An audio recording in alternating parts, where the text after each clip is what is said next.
Welcome to World Missions University's Teaching Techniques, Ministry 113. This is Lesson 10, Assessment. Remember when we studied behavioral objectives? One of the key components was assessment. How do we know that we have met our objectives? How do we gauge if we've accomplished what we set out to teach? This is the art of assessment. In preparation for this class, you should read Authentic Assessment and Assessment of Student Learning. By the time you finish with this class, you will create an accurate assessment of a given lesson using at least 3 assessment methods. Assessment is one of the most important components of teaching. It does 2 things for us. The first is it helps us measure the effectiveness of our teaching. Remember my mantra, if the student is not learning what I set out to teach them, it's usually my fault. I haven't yet found the right way to teach them.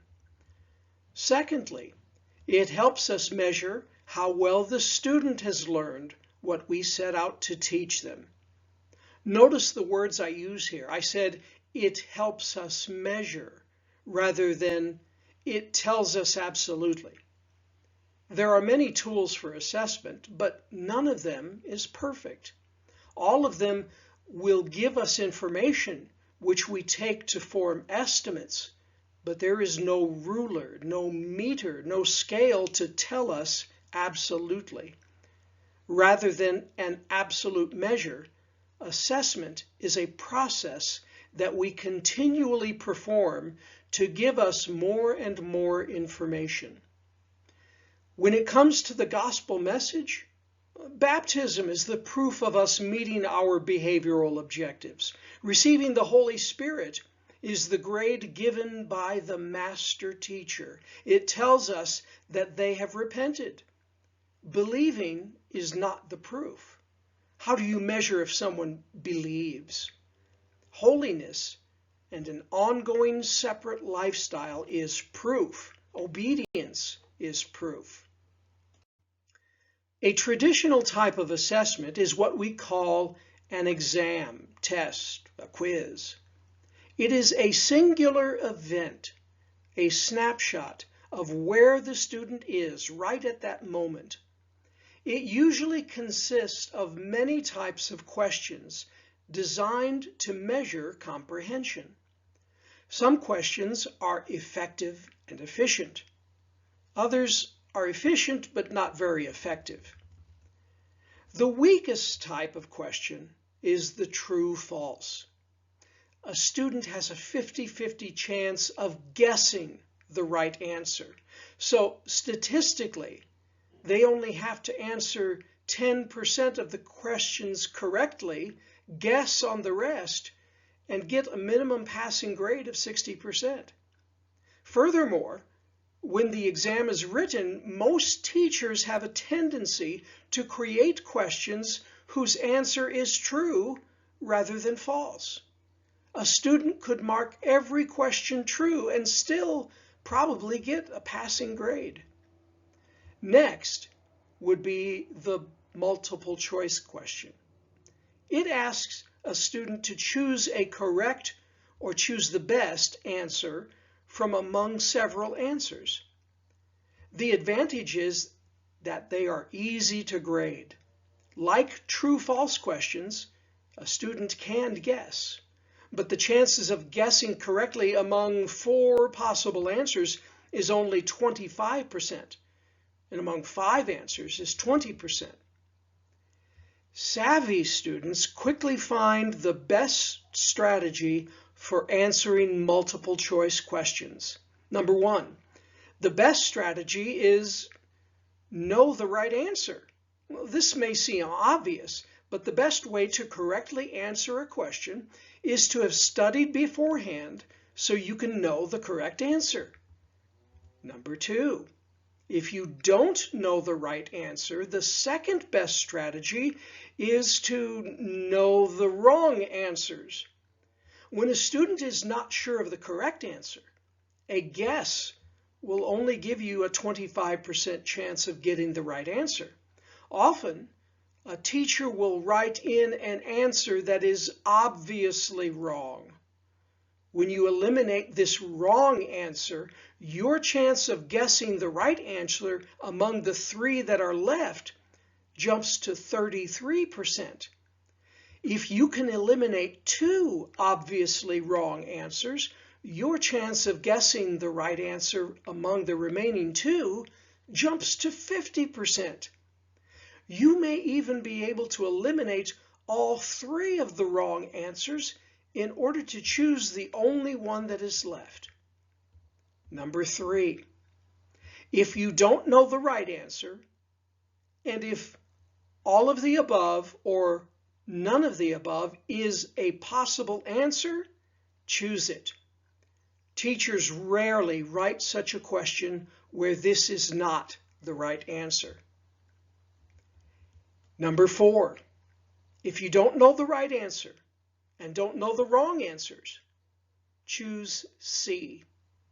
When the exam is written, most teachers choose C as their correct answers. So if you don't know the right answer and don't know the wrong answers, choosing C is usually better than a 25% chance of getting the correct answer.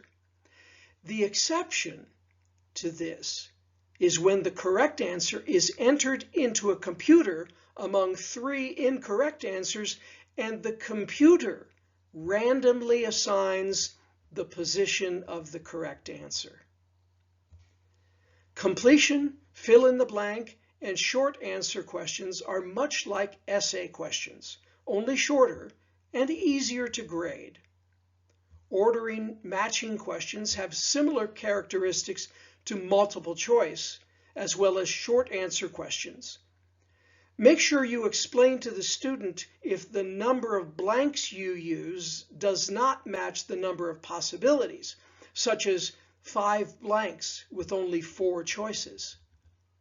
The strongest type of question is the essay question. They require a student to create a document that demonstrates their mastery of an objective. Unfortunately, essay questions are difficult and time-consuming to grade. Another type of assessment is called a performance assessment. These tend to measure less what a student knows and more of what a student can do. They can demonstrate or perform a practical presentation of a skill. Projects can be done individually or as a group. Peer review and self-reviews are fraught with danger, but can be used to validate other types of assessments. Interviews can be used effectively, especially for students who perform poorly on traditional assessment due to handicaps or test anxiety. One term I want you to be familiar with is rubric. A rubric is a set of criteria used to assess a particular kind of work or performance. When I teach English as a foreign language, I might use a rubric to describe the different possible levels of diction, vocabulary, intonation, and expression. The rubric I use here is using 2 criteria, diction and emphasis. The speaker gets 5 points if all words and concepts are clear and understood.